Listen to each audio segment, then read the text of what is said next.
제가 저도 이제 부모님들 상담을 하다 보면 네. 가장 답답한 게 네. 그렇게 되면 내가 의도했던 때 그거보다는 훨씬 더 낮은 효과를 거둘 수밖에 없는 거죠.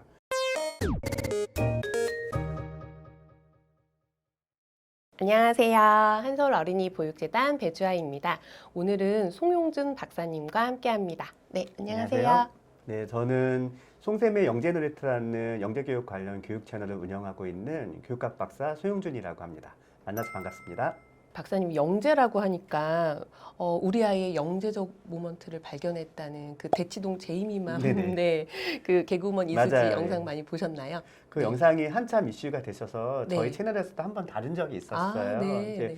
그 영상 자체는 사실 그 지나친 교육열을 좀 꼬집는 형태의 패러디 영상이었는데 네. 사실은 그냥 웃고만 넘길 수 있는 몇 가지 지점들도 있기는 했었어요. 네, 맞아요. 영재에 대한 생각 혹은 영재 교육에 대한 생각들을 지나치게 과열이로만 볼 것이 아니라 아이를 좀 세심하게 관찰해야 된다. 뭐 그런 부분에서는 좀 인상적인 부분들도 있기는 했습니다. 아, 네.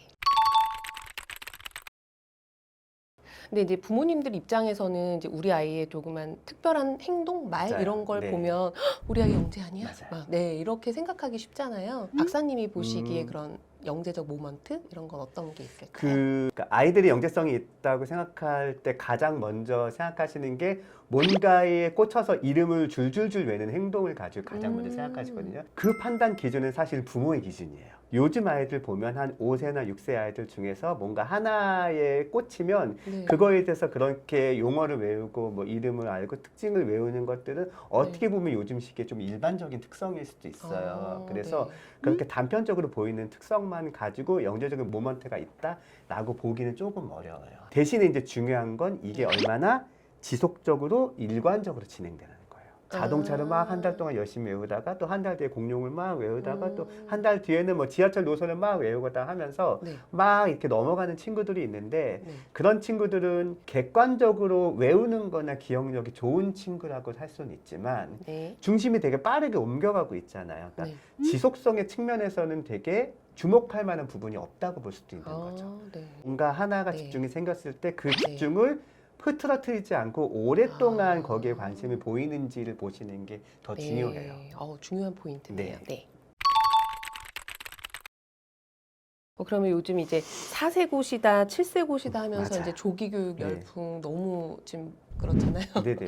네. 그래서 혹시 부모님들께서 이런 열풍 속에서 놓치고 있는 좀 중요한 점이 있으실 것 같아요. 제가 네. 저도 이제 부모님들 상담을 하다 보면 네. 가장 답답한 게 네. 뭔가 양으로 승부를 보시는 분위기예요. 요즘 음. 분위기들이 다 양으로 승부를 보는 분위기예요. 네. 근데 이제 안타까운 건 뭐냐면 그 안에서 결을 놓치시는 분들이 되게 많아요.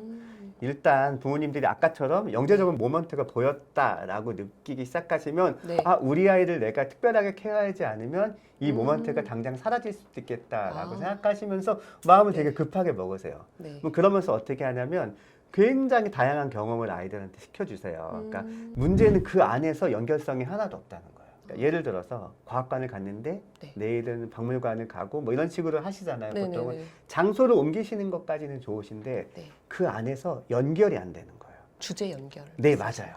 누구나 학습을 통해서 성장한다는 건 배경 지식에 새로운 지식이 얹혀지면서 확장된다는 뜻인데 네. 계속 다른 걸 하게 되면 두 번째 경험에서 배경 지식이 없는 거예요. 이 아이는 계속 제로 베이스에서 배경을 쌓을 수밖에 없어요. 그렇게 되면 내가 의도했던 때 그거보다는 훨씬 더 낮은 효과를 거둘 수밖에 없는 거죠. 결을 유지하는 다양한 경험이라고 한 번 더 생각하시면 좋을 것 같아요.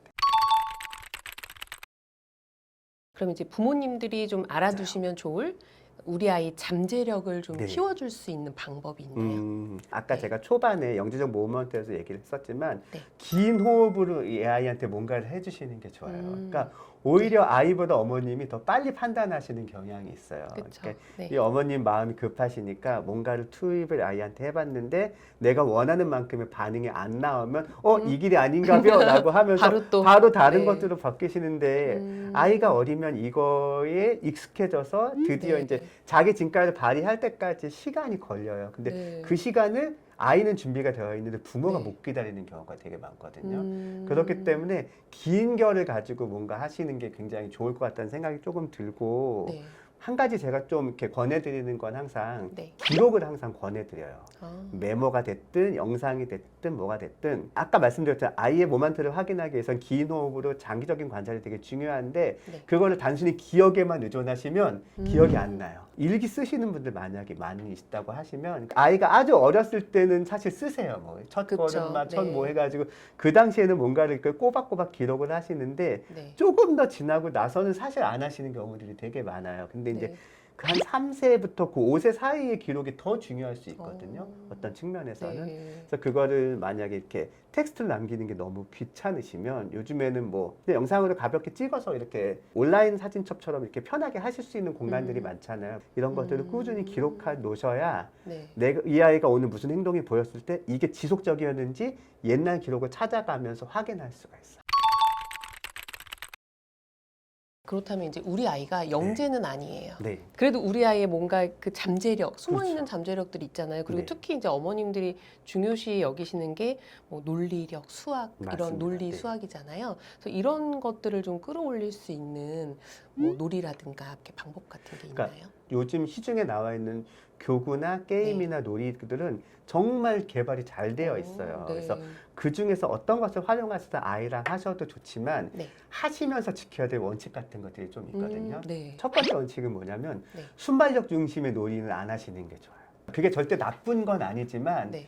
순발력 중심의 놀이를 계속 하다 보면 이 아이는 이 게임에서 정확도를 유지하려는 노력을 점점 기울이지 않아요. 순발력 중심의 놀이는 사실 편하거든요. 반응이 즉각적으로 나오고 재미도 즉각적으로 나오니까 아이는 그걸 엄마랑 누구랑 하게 되면 계속 순발력 중심의 놀이를 하려고 해요. 네. 하지만 그런 것들을 차근차근히 빼주시는 게 좋아요.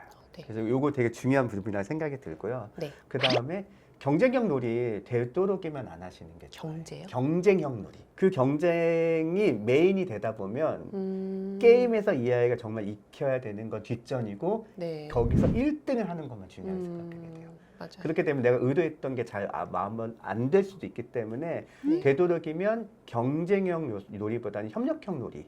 아, 같이 뭔가 협력해서 하나를 만드는 놀이가 좋지. 네. 4명이 있으면 그 4명에서 누가 제일 먼저 하는 거야. 이런 식의 놀이는 별로 좋지 않아요. 이런 것들 좀 주의하시면 좋고요. 네. 같은 맥락에서 봤을 때 호흡이 굉장히 짧은 놀이들이 있어요. 같이 놀기 굉장히 편하지만 우리가 이왕이면 한 번은 놀아도 이 아이에 도움이 된 방식을 논다고 생각을 했을 때는 네. 그렇게 호흡이 짧은 놀이보다는 네. 호흡이 긴, 텀이 긴 놀이들을 해주시는 게 아이한테는 훨씬 더 좋을 수 있습니다. 근데 박사님 저도 보드게임을 네네. 많이 해봤는데 거의 다 이제 경쟁형이라서 누가 맞아요. 먼저 끝나면 이 게임이 끝이잖아요. 근데 맞아요. 협력할 수 있는 그런 게임이 또 있나요? 그러니까 사실 모든 게임들이 이렇게 경쟁 요소가 있어야 재미가 있기 때문에 그쵸. 경쟁형을 기반으로 해서 만들어지기는 해요. 네. 그 안에서 협력 요소를 추가할 수는 있거든요. 네. 예를 들어서 뭐 네. 아이가 만약에 8명이고 그 게임을 주도하는 어른이 1명이 있다. 네. 교사나 뭐 부모나.